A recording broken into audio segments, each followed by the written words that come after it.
Assalamualaikum warahmatullahi wabarakatuh. Bismillahirrahmanirrahim. Alhamdulillahirabbil alamin wassalatu wassalamu ala asyrofil anbiya wal mursalin sayyidina Muhammad wa ala alihi washabihi ajmain. Subhanaka la ilma lana illa ma 'allamtana innaka antal alimul hakim. Rabbi shrah li sadri wa yassir amri wa hlul 'uqdatam min lisani yafqahu qawli. Shadaqallahu azim. Alhamdulillah, syukur kita kepada Allah Ta'ala yang limpah penuh yang dapat kita salat berjemaah. Dan insyaAllah kita akan terus sambung pelajaran kita yang tertunggak bulan 13 sampai bulan 7 ni. Banyak berbulan-bulan kita tertinggal ya. Jadi Alhamdulillah kita akan sambung pelajaran kita yang masih tertunggak itu. Hari ini kita masih menyambung itu muka surat 16 ya. Dan juga kita bersyukur kepada Allah Ta'ala kerana limpah kerana dapat kita menghadirkan diri untuk menuntut ilmu, kerana untuk ilmu ini penting. Kerana ilmu itulah saja yang dapat membuat amalan seseorang itu bertepatan dengan syarak. Itu kalau ilmu yang kita wajib belajar sebagaimana kita ketahui kemarin ada dua kan, kita sebagai ulang balik lah. Bila seorang itu sudah sampai makam mukallaf, wajib ia menuntut dua ilmu. Yang pertama dia panggil ilmu usuluddin, ilmu umbi agama, ilmu tauhid yang kita akan bicara sikit lagi. Yang kedua dia panggil ilmu furu'uddin, ilmu cabang agama. Nak bagi kuat umbi itu kena belajar ilmu cabangnya. Ilmu cabang ada dua, satu ilmu fiqh, satu ilmu tasawuf. Ketiga-tiga ilmu ni daripada tiga-tiga ilmu ni wajib kita mengetahui sekadar fardu ain. Maknanya tak boleh tidak, kena tahu jugalah. Kalau tidak berdosalah kita kalau tak lepas fardu ain tu. Jadi sekadar fardu ain ilmu tauhid dah sehingga seorang itu dapat membezakan mana yang qadim mana yang baru. Kita tidak boleh syirik. Jadi nak dapat membeza mana yang qadim dengan yang baru, tidak ada jalan lain, mestilah mengetahui sifat-sifat yang wajib bagi Allah, sifat yang mustahilnya, sifat yang baru, sifat yang harus. Jadi kalau kita tidak mengerti sifat yang wajibnya, sifat yang mustahil, sifat yang harus, macam mana kita nak bezakan dengan yang qadim dengan yang baru? Sebab itulah kita kena belajar. Tambah akhir zaman ni banyak istilah-istilah ilmu yang banyak kata orang nak karut je banyak dengan istilah ilmu ma'rifat lah, ilmu tauhid sebenar-benarnya, tapi tidak mengerti sifat-sifat yang wajib bagi Allah. Kalau dikatakan ilmu tauhid sebenar-benarnya, adalah bicara tentang sifat-sifat Allah, tapi dikata ini ilmu tauhid yang sebenar. Begitu juga ada yang mengatakan ilmu ma'rifat lebih besar daripada ilmu yang lain. Artinya kalau tak belajar sifat-sifat bagi Allah, macam mana kita nak kenal Tuhan tu? Kadang-kadang mereka tidak ambil kisah sifat-sifat yang wajib bagi Tuhan tu. Sedangkan sifat-sifat yang wajib bagi Tuhan tu wajib kita pelajari. Nak mengetahui zat Tuhan ialah melalui sifat-sifatnya. Zat Tuhan bukan dapat diketahui secara dilihat dengan mata kepala. Kerana zat Tuhan tu kan jirim, bukan benda. Kalau Tuhan tu berjirim benda, dia ambil lapang seperti kita.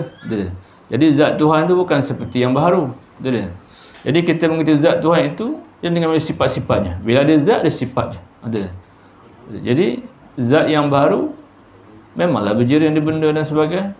Tapi zat Tuhan dia bukan berjirim benda dan sebagainya.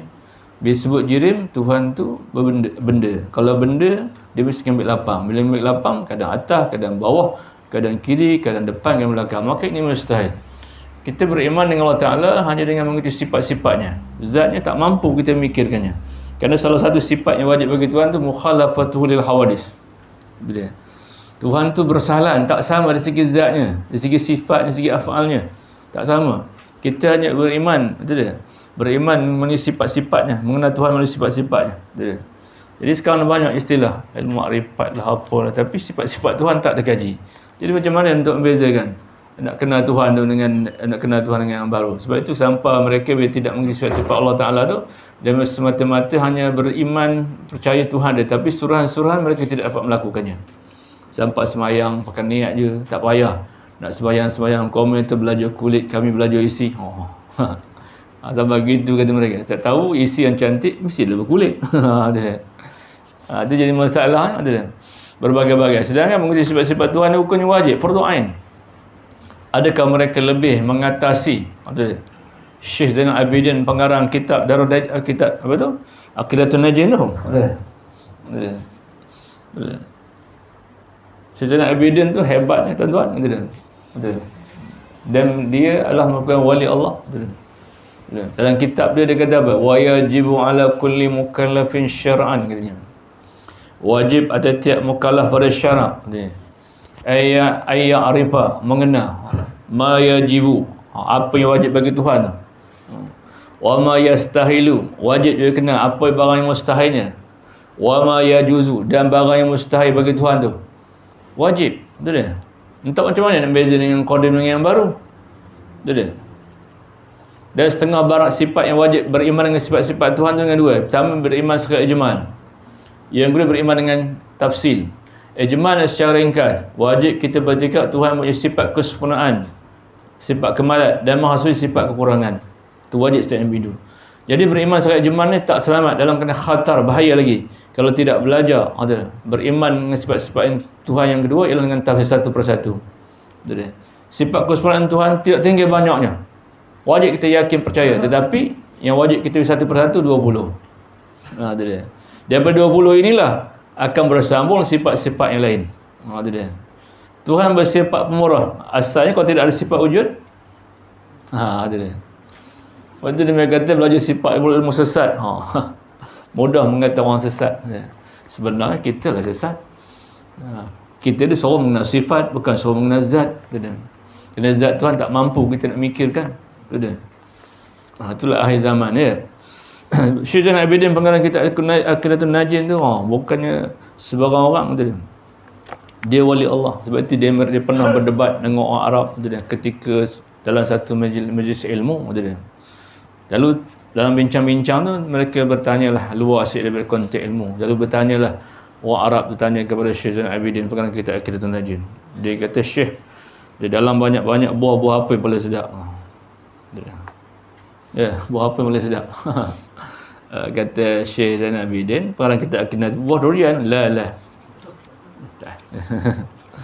Dia kata, ada buah apa yang sedap?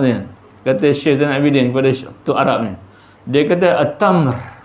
Itu dia. Kata Syekh Zainal Abidin, la, Abu Syauqah. Cakap Arab, buah durian Abu Syauqah. Itu dia. Berbangkang-bangkang nama itu. Orang Arab ni kata buah tamar paling sedap. Orang pengarang kitab Aqidatul Najin ni kata buah durian yang paling sedap. Dia kata kalau kamu tak percaya, tunggu sekejap. Syekh Zainal Abidin ketika mengajar di Masjidil Haram, dia kata kalau kamu nak tahu buah durian dengan buah tamar satu, tunggu sekejap. Dengan tangan ni daripada Masjidil Haram tu. Buah durian daripada Indonesia datang ke sana. Ada. Orang yang kopi itu mengata wajib mengetahui sifat-sifat wajib Tuhan, awak kata tidak. Ada. Daripada Indonesia, buat durian tu datang ke tempat kuliah tu. Lalu buka durian tu. Lalu seorang Arab tu makan. Tanya angin orang Arab tu. Makan tamar, makan durian. Bila makan durian tu, lazat. Baru tahu. Tetapi walaupun durian tu di segi lazat, tetapi ada kekurangannya. Dia mengganggu perasaan seseorang. Itu saja. Sebelum kita mengaji tadi, makan durian, dia mengganggu perasaan orang.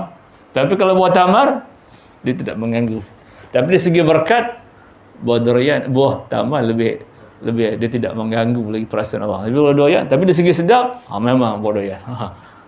Itu dia. Bila makan sebiji sulah, daun sedara berapa kali. Sedara pula bagi orang makan, tidak marah orang je. Mengganggu orang sembahyang. Itulah perkara kita Najin kata wajib. Setiap mukallaf tu bila sampai umur dipanggil mukallaf, wajib mengetahui barang yang wajib bagi Tuhan 20. Sifat yang wajib bagi Tuhan 20, sifat mustahil 20, harus satu. Itu dia kata tak perlu pula. Jadi kalau tak belajar, macam mana nak kenalkan? Mana nak bezakan sifat yang mengenai yang qadim dengan yang baru? Sebab itu kita samakan Tuhan dengan yang baru. Tuhan berkuasa, makhluk berkuasa. Tak tahu kuasa kita tu majas, pinjam je. Kita ada sifat qudrat, tak ada sifat qudrat. Tapi qudrat Tuhan tu hakiki, sebenar-benar berkuasa. Qudrat kita dah majazi, pinjam saja. Ada dia. Pinjam sekejap, masa muda, tengah kuat kau main, nebah berjam-jam di kebun. Tapi dia kalau dah tua, baru dia tergelengkuk dah nungak. Kudrat ya, kudrat, tapi kudrat yang majazi, pinjam. Kudrat yang hakiki tidak seperti itu. Dia bersifat kesempurnaan. Jadi kalau tak belajar sifat-sifat yang wajib ke Tuhan, kita takut terlepas. Tuhan berkuasa, manusia berkuasa. Tuhan beri manfaat, manusia manfaat. Sebab tu kita dah belajar dari sisi lepas. Tujuan kita belajar ilmu tauhid kan dua perkara kan.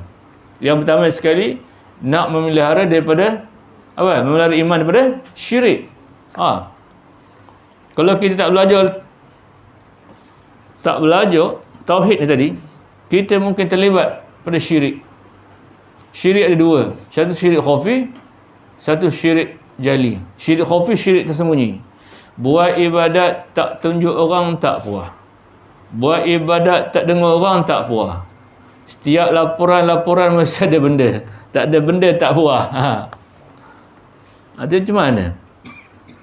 Tak tahu ke Tuhan ada bersifat ilmu? Kenapa lagi nak bagi makhluk? Itu dah syirik khafi ni, syirik yang tersembunyi. Dia boleh mencederai iman. Walaupun syirik khafi ni ada pada seorang, dia tak kekal dalam neraka pasal ada iman, keluar balik. Tapi dia masuk neraka pasal apa? Pasal dia bersekutu dalam melakukan amal. Itu saja. Tapi kalau syirik jali, itu kekal selama-lamanya dalam neraka. Menjadi sembahan-sembahan lain selain Allah. Menjadikan tokong-tokong, berhala-berhala dan sebagainya. Tapi orang Melayu Islam, dia tidak terlibat dengan syirik jali. Tidak menjadikan sembahan-sembahan lain selain Allah. Tapi syirik khafi. Bila nak nyembah Tuhan, dia sembah juga pada makhluk. Itu dia. Mana makhluk pun nak tahu, Tuhan pun nak tahu. Bersekutu dalam beramal. Sebab itu di akhirat nanti Allah Ta'ala kata, wahai hamba-hamba ku yang syirik pada, pergi minta pada orang yang kau minta kemarin. Itu dia. Pergi cari orang yang kau minta puji, yang kau minta sanjung. Itu dia. Mana ada? Dia pun lingkup macam kita. Jadi mana tujuan kita belajar tauhid yang pertama adalah kerana nak memelihara iman daripada syirik. Syirik mana menduakan Tuhan dengan satu. Kelima syaraka. Syaraka maksudnya menyamakan. Tuhan beri manfaat, makhluk beri manfaat. Tuhan datang mudarat, makhluk datang mudarat. Mana sama kesan. Tuhan ada kuasa, makhluk ada kuasa. Itu syirik namanya. Syirik ada dua. Satu syirik khafi, syirik yang tersembunyi. Syirik tersembunyi bersekutu dalam beramal. Syirik jali, memang mereka berasing. Dia tidak menyembah Allah Ta'ala sebenar, tapi menjadikan tokong-tokong dan sembahan lain selain Allah Ta'ala. Itu syirik jali. Syirik jali kekal selama-lama dalam api neraka. Itu tujuan kita belajar tauhid ni kerana nak memelihara iman dari syirik. Jadi orang yang beriman tak lepas dari syirik jali dan khafi kecuali belajar ilmu tauhid. Mengesahkan Tuhan, nafikan sekutunya. Yang kedua kita belajar tauhid kerana apa? Kerana nak menyempurnakan ketaatan. Apa maksud menyempurnakan ketaatan? Kalau kita tak kenal Tuhan dengan sebenar-benar, kita tak tahu mana suruhan dan larangan. Suruhan membuat, larangan buat. Orang yang kenal Tuhan, dia buat suruhan, tinggal larangan. Tapi kalau orang tak kenal Tuhan, suruhan pun buat, larangan membuat. Semayang pun sembayang, tangan mencuri doyan juga. Jadi orang nak kenal Tuhan ni tak boleh tidak. Betul tak? Mesti belajar ilmu tauhid. Pasal kalau tak belajar ilmu tauhid menyebabkan kita tidak dapat menyempurnakan ketaatan. Maknanya kita ambil semua. Sedangkan sempurnanya agama itu di atas 3 asas. Kalau tak belajar tauhid, tak sempurna agama itu.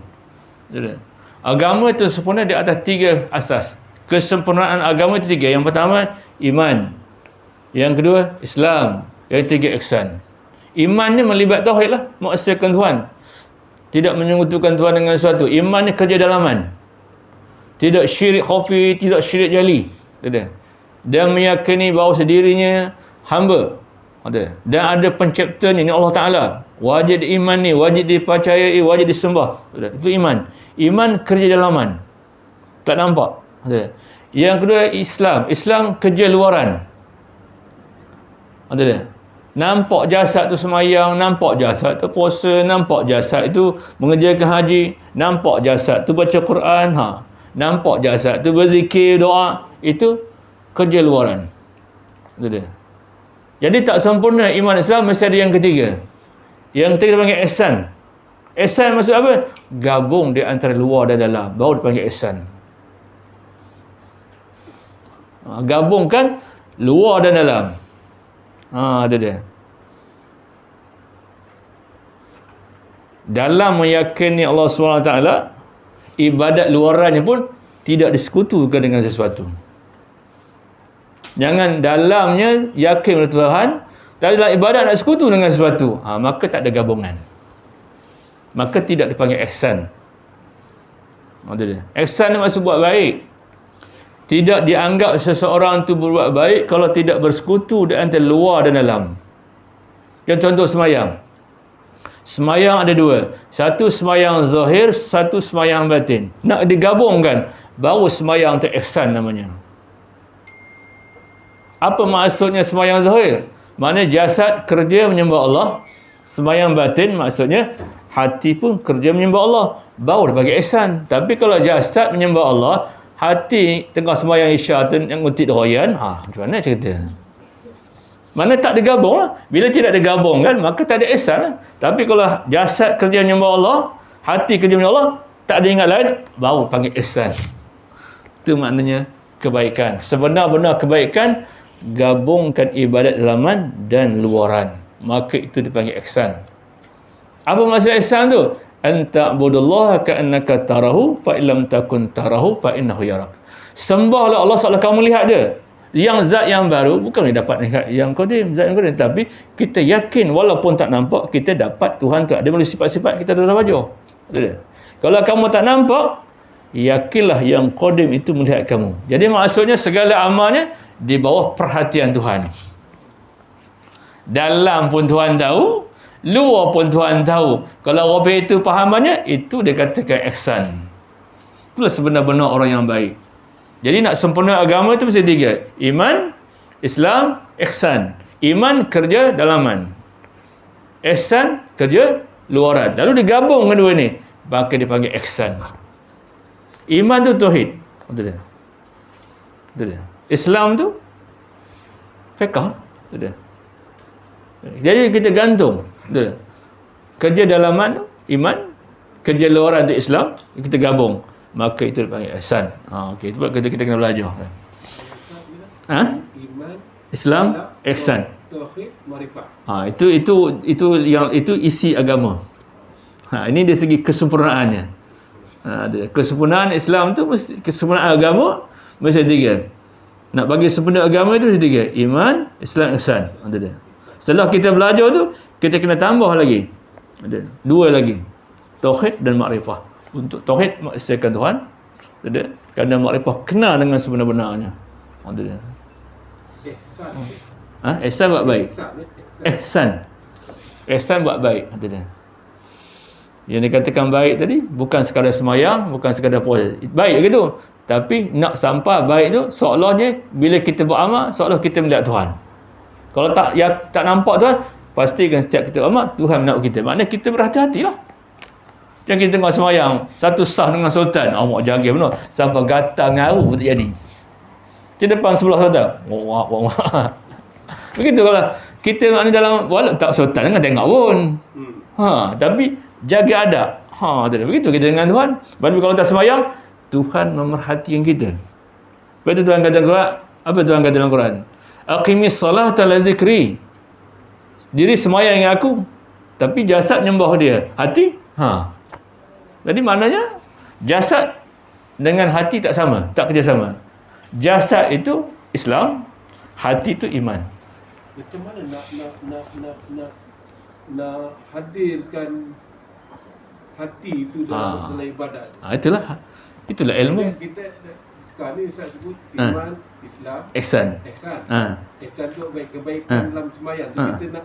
Kita semayang ni tadi kalau ni teringat boroyan contoh. Macam mana kita nak ini yang kita nak praktik.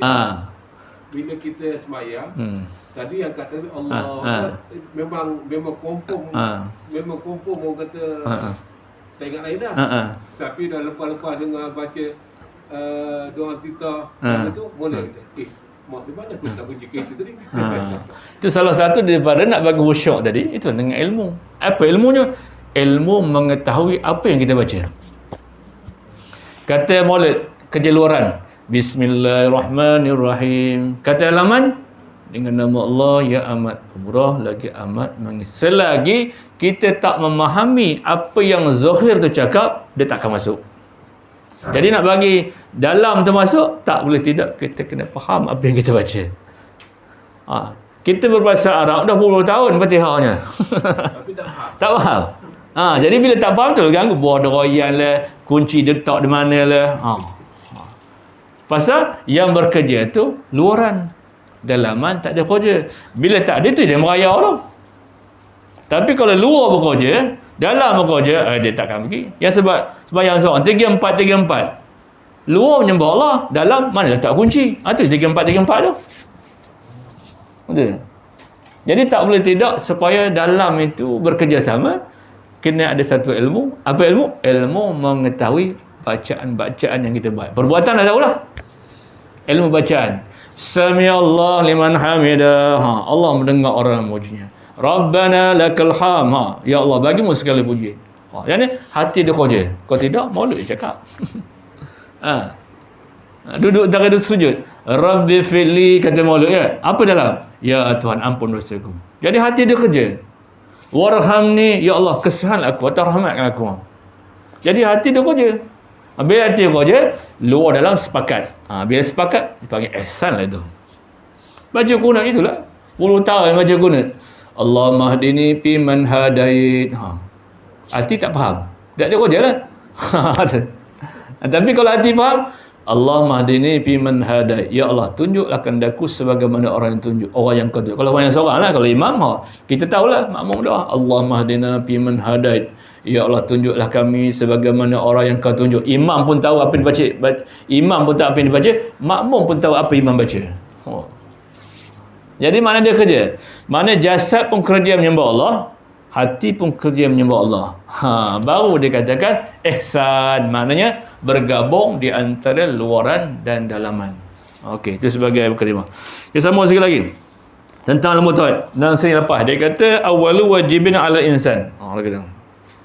Dia kata pertama-tama wajib atas manusia itu ma'rifatullah, dengan yakin. Awal-awal yang wajib, sembahyang wajib, puasa wajib, tapi yang mula sekali wajib ialah mengenal Allah.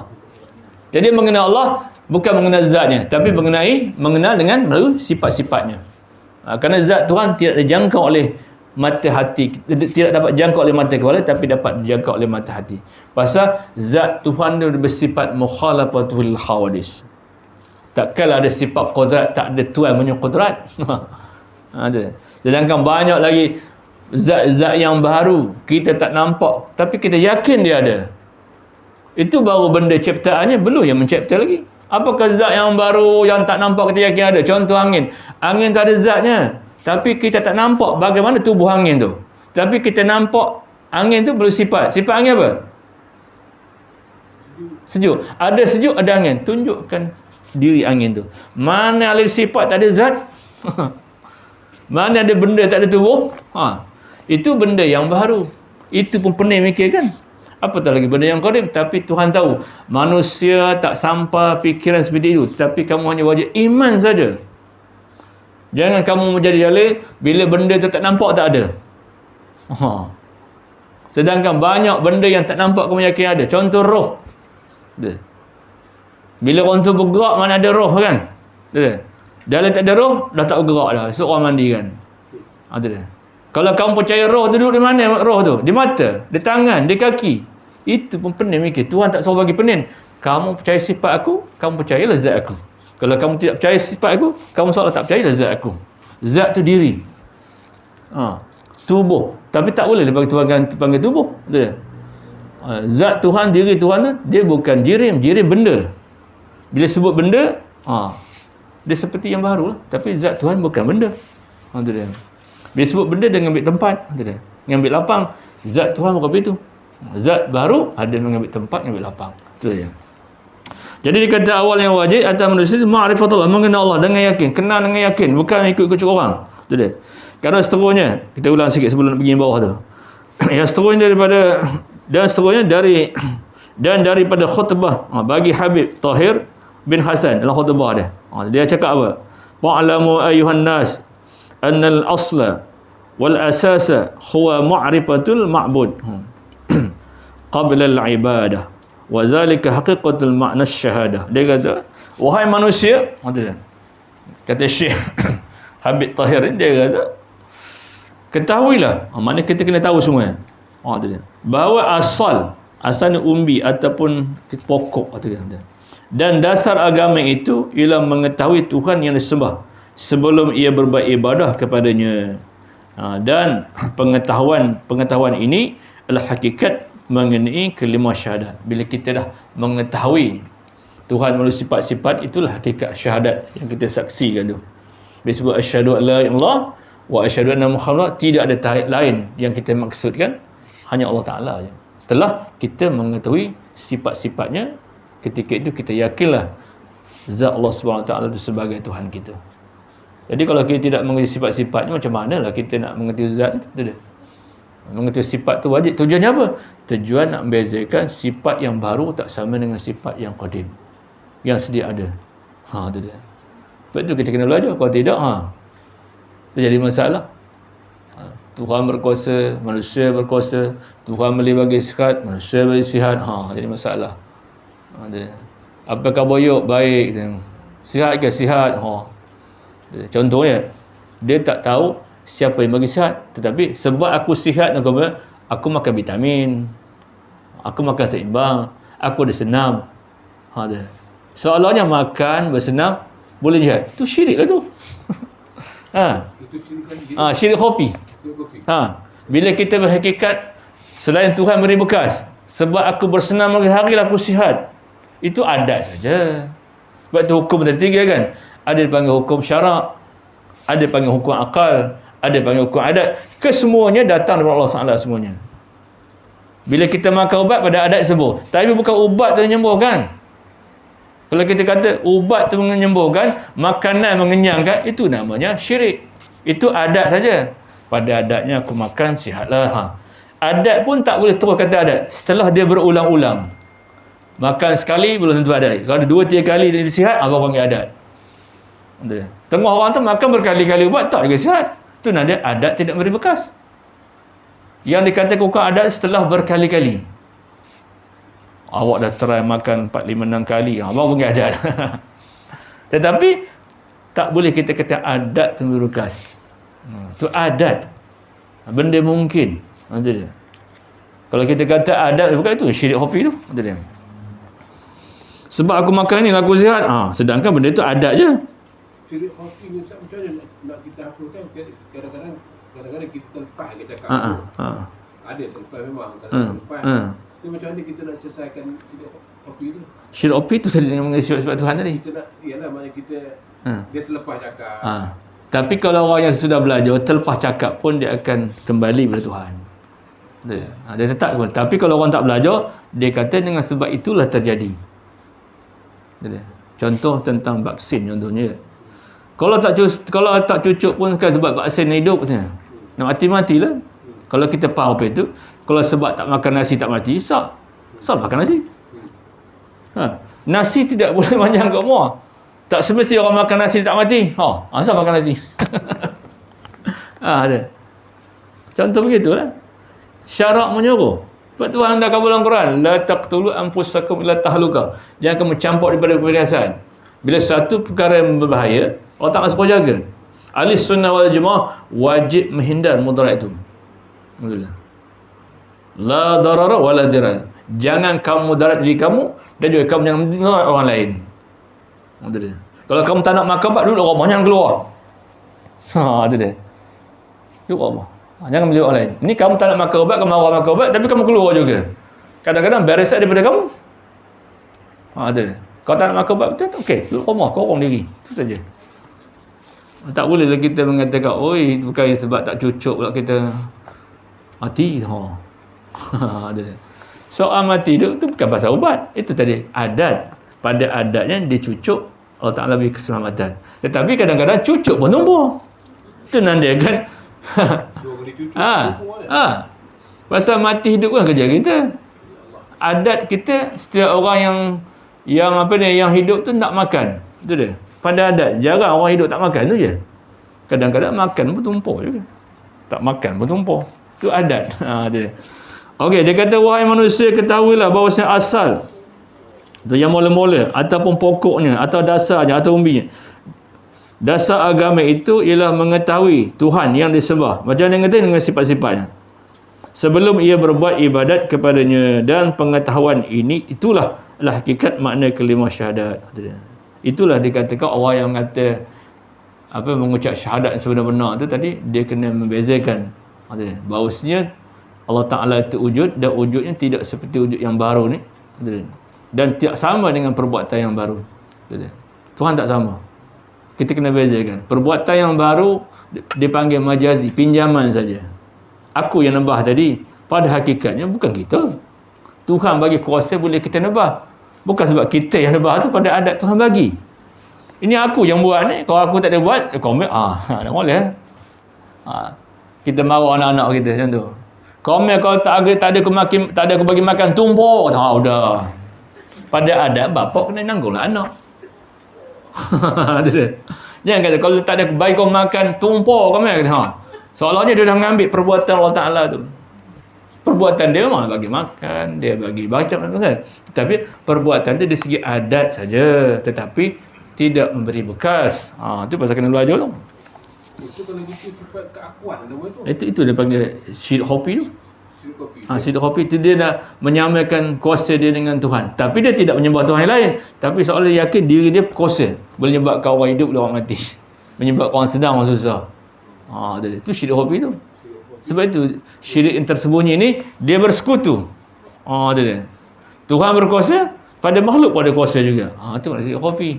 Jadi tak boleh tidak kena belajar sifat-sifat Tuhan. Pasal kita nak bezakan segala sifat yang baru, segala zat yang baru, segala perbuatan yang baru tidak memberi bekas. Cuma pada zahirnya, pada adatnya saja. Tetapi adat itu tidak memberi bekas. Yang memberi bekas sebenarnya Allah Ta'ala. Adatnya pisau memutuskan. Tapi kalau kita etikat pisau tu yang memutuskan, itu syirik. Adat je. Ada yang pisau tak memutuskan. Contohnya dalam korban Nabi Ibrahim dengan Ismail.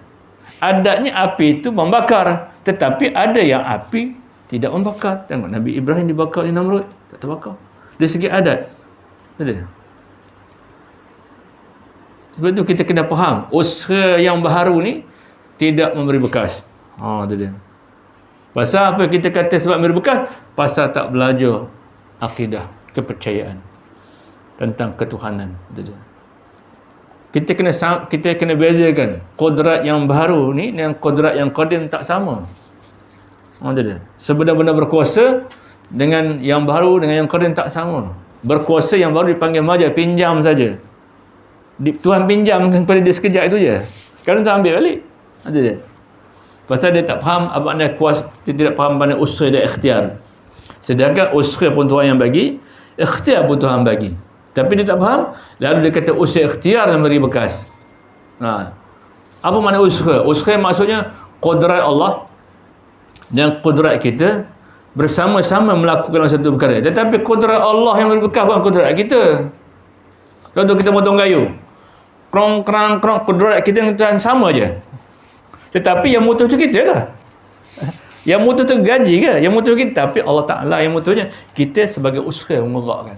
Mana kodrat kita dan kodrat Tuhan bersama-sama dalam melakukan satu perkara. Tetapi kodrat Allah yang menghasilkan. Bukan kita. Kalau kita kata kita, itu namanya, itu Mu'tazilah, haram hukum. Tapi kalau kita kata gergaji itu yang motongnya, boleh buat kafir. Pasal gaji-gaji inilah kayu kita potong. Ini buat kafir. Seolah-olahnya gergaji ada satu sifat kodrat. Tapi kalau kita kata aku yang potong kayu, itu haram hukumnya. Dia menyabit ke usaha ikhtiar, memberi bekas, itu hukum haram. Tapi kalau kita kata zat yang baru memutuskan, itu buat kafir. Faham tak? Contohnya kita potong kayu. Mana usaha tadi? Kudrat Allah, kuasa Allah dengan kudrat yang baru, kuasa kita bersama-sama dalam melakukan sesuatu. Tetapi yang memutuskan pun Allah Ta'ala. Yang sebab kita buat usaha pun Allah Ta'ala juga. Tapi kalau kita kata sebab usaha akulah kayu terputus, itu namanya Mu'tazil, itu namanya Qadariyah namanya. Maknanya kudrat yang baru beri bekas. Hukumnya haram. Tapi kalau kita kata gergaji itu yang mutus, itu bila buat kafir. ada perbuatan yang baru boleh melakukan satu selain Allah Ta'ala. Jadi kita kena i'tikad yang menyebab kita usul Allah Ta'ala, yang memutus Allah Ta'ala. Ada dia. Baru bebas daripada syirik jali dan daripada kafir tadi. Ada dia. Jadi kita kena ketahui demikian. Nak kena jelas lagi tu sah. Tengok menu yang kata yang untung tu dia gaji. Kau tu tak tak ada gaji tak potong. Tak butuh kayu tu potong. Itu adat saja. Kalau kita kata dia bukan adat, dia gaji semata-mata potong, itu yang buat kafir tu. Gergaji tidak ada kuasa, yang kuasa tak. Itu sebagai itu kita pasal kita kata adat, pasal dia galak-galak orang guna gaji putus. Gaji putus. Kalau sekali belum tentu lagi. Belum boleh panggil adat lagi. Tapi yang menjadikan gaji Allah Ta'ala, yang memutus Allah Ta'ala, yang sebab kita berusaha untuk semua Allah Ta'ala, itu i'tikad sunnah wal jamaah. Jangan kita asing-asingkan. Betul. Qadariyah ni faham dia ni. Memanglah Tuhan yang menjadikan sesuatu, tapi kalau aku tak kerja tak jadi, itulah Qadariyah. Dia asingkan, tetapi dia yakin Tuhan, tetapi dia yakinnya kuasa dia berbuka, itulah Qadariyah namanya. Haram hukumnya. Sepatutnya sunnah wal jamaah yang menjadikan sesuatu Allah Ta'ala, ya, yang jadi sesuatu dia yakin yang menjadikan sesuatu Allah dan yang menghasil Allah Ta'ala, itu nama sunnah wal jamaah. Jadi Qadariyah tadi dia mengisbatkan kudrat dia tu beri bekas. Kudrat dia yang memberi bekas memotong kayu. Motong kayu. Sebab aku lah buat Ramadan. Kalau tak ada aku, tak siap Allah. Maknanya dia yakin Tuhan ada, tapi dia kongsinya kuasa dia dengan kuasa Tuhan. Sepatutnya sunnah tak boleh apa itu. Kita yakin yang menjadikan sesuatu Allah Ta'ala, yang hasil sesuatu Allah Ta'ala, itu sunnah. Kita dari segi zahirnya melakukan pada adat saja, tapi bukan kita sebenar melakukannya. Yang melakukan Allah Ta'ala. Allah Ta'ala bagi kita kuasa, dapat kita melakukan. Tapi kuasa itu bukan kuasa sebenar, tapi qudrat yang majazi, dipinjamkan. Itu makna uskha tadi. Makna uskha tadi, qudrat Allah dan qudrat yang baru bersama-sama dalam melakukan sesuatu, tetapi qudrat Allah yang memberi bekas. Walaupun nampak kita sama-sama, pada hakikatnya pada nampak zahir, tapi pada hakikat bukan kita. Nampak sama potong kayu, kurang. Mana kudrat kita dan kudrat Tuhan sama, kurang. Tetapi yang hasil itu Allah Ta'ala. Kita berusaha saja. Tetapi usaha tidak memberi bekas. Itu saja. Itu mana usaha. Qadariyah dengan Mu'tazilah. Dia Mu'tazilah mengambil faham segala-galanya Allah yang buat. Qadariyah tu dia berkongsi kuasa. Jadi kalau gitu kita belajar buat wujud, wujud ni satu je ada. Sebenarnya begitu. Tak cakap dulu lepas wujud ni, wujud Allah tu tak ada permulaan, tak ada akhir. Tapi wujud kita ada mula. Ada mula. Ada akhir, ada mula lah. Bermula. Jadi kalau kita baca gitu, wujud yang macam tadi tu, wujud tu jadi dua lah. Wujud kita ada, wujud Tuhan ada. Jadi ini fahaman Mu'tazilah dengan Qadariyah. Itu patut kita kena asingkan. Pada hakikat sebenar wujud Allah Ta'ala. Betul. Wujud Tuhan wujud yang zati. Wujud zati mana wujud tidak ada sesuatu. Kita ni diulis sesuatu. Ya. Wujud zati tu maksud wujud yang tidak kena jadi. Wujud kita ni wujud yang kena jadi. Itu dia. Jadi apa benda wujud kena jadi tidak memberi bekas. Pada adat nampak dia melakukan, tetapi hakikatnya Allah Ta'ala melakukan. Ada dia. Itu kita akan bincang apa beza wujud kita dengan Allah Ta'ala. Ini kita baru nak melangkau sedikit luaran dulu, belum kedalaman ni. Dulu minggu lepas yang kita ni sebut dah wujud kita ni wujud yang ada permulaan. Maksudnya kita sebelum wujud tak ada. Baru ada. Tuhan dia sudah sedia ada. Dia dah sedia ada. Tidak ada sesuatu. Kita dulu jadi mana kita wujud kita ni ada permulaan. Mula tak ada pada ada. Tapi bila sekarang ni bila kita tengok keadaan ni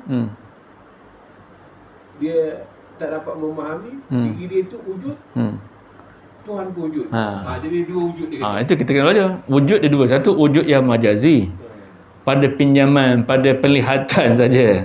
Pada yang baru. Tapi wujud yang hakiki sebenar Allah Ta'ala. Wujud yang baru ni sebagai dalil ada yang menjadikan.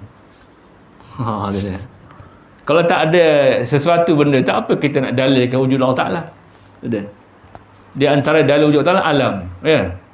Contohnya, alam tak boleh jadikan sendiri, mesti ada Tuhan punyanya. Itu sebagai dalil dia. Ya. Jadi wujud kita ni wujud yang majazi, pinjam. Pada kata orang, kita kata pinjaman maknanya pinjam saja. Bukan sebenar-benar. Itu dia. Tapi wujud sebenar Allah Subhanahu Wa Taala. Wujud yang hakiki sebenar wujud Allah Taala. Wujud kita ni wujud sementara yang diwujudkan. Bukan mawujud. Tuhan tu mawujud. Itu dia. Okey. Kita ambil sikit lagi. Dah bawah yang last tu. Dan jika telah diketahui kewajipan ma'rifatullah itu atas tiap orang yang mukallaf, maka ketahuilah bahawa arti ma'rifah itu ialah i'tikad. Bila kita dah belajar sifat-sifat Tuhan tu, maka yang diketahui ma'rifah itu, kenal Tuhan sebenar tu macam mana? Maka iaitu dipanggil i'tikad. I'tikad ni maknanya ikatan ataupun simpulan. Itu dia. Setelah kita kenal sifat-sifat Tuhan tu, maka kita simpulkan. Itu dia. Itu dia. I'tikad tadi kelima aqadah. Aqadah maksud simpulan atau ikatan. Bila kita dah kenal sifat-sifat tu, maka kita simpulkan i'tikad itu dalam hati. Bahawasanya, itu dia. Tidak ada Tuhan yang selain Allah. Dia saja. Itu dia. Yang berkuasa hanya dia saja. Yang berilmu dia saja. Yang lain tu semua pinjaman saja. Bukan hakikat sebenar-benar yang ada, tetapi hakikat sebenarnya Allah Ta'ala. Walaupun kita nampak sesuatu tu selain Allah Ta'ala ada, tapi ada itu ada yang bukan yang sebenar-benarnya. Ada yang majazi, pinjaman saja. Apa dalil pinjamannya? Dia tak kekal. Satu mata dia tak ada. Kadang-kadang wujud majazinya 60 tahun. Lepas 60 tahun dah tak ada dah. Dia. Contoh seorang sebelum hidup, dia wujud lah. Ahmad wujud. Wujud itu wujud majazi. Tak sama. Satu masa dia akan tumbang. Dia akan mati. Maka hilang tu. Wujud sebenar-benar, yakin dia tidak macam itu. Dia kekal abadi. Okey. Jadi dia kata, maka ketahuilah bahawa arti makrifah, arti mengenal sebenar-benar tu, iaitu i'tiqad. I'tiqad maksudnya pegangan itu disimpan, simpul hati. Yang jaza, maknanya pasti, yakin betul-betul. Tak ada main-main. Itu dia. Yakin ke Tuhan sebenar-benar, pasti betul Tuhan tu mawujud.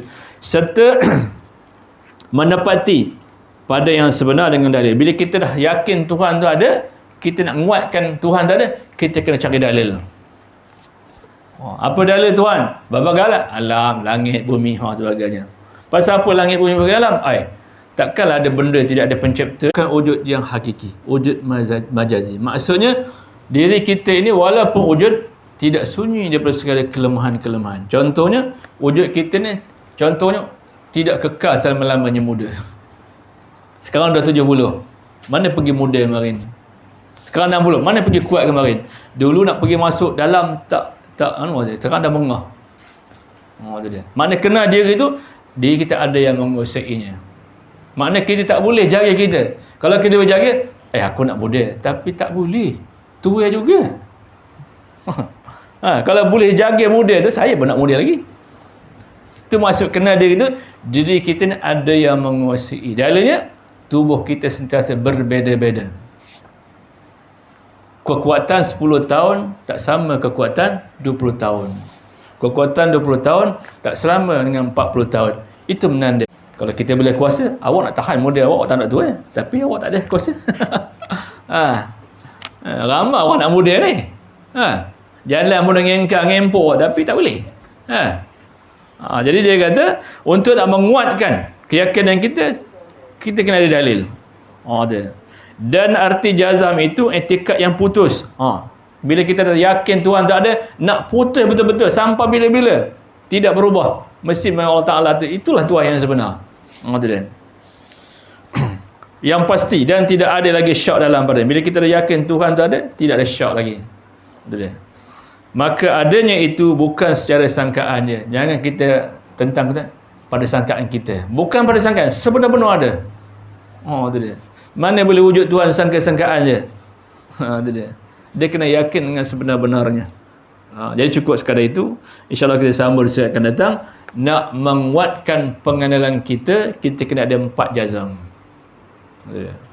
Yang pertama, yakin Tuhan ada. Kerana kita datang ke dalil, itu sebenar-benar orang kenal Tuhan. Kita tak mau, yakin Tuhan ada, tapi tak ada dalil. Itu namanya orang taklid. Dalam tauhid tak boleh taklid. Taklid itilaf ulama. Ada yang mengatakan kafir, ada yang mengatakan maksiat. Itu dia.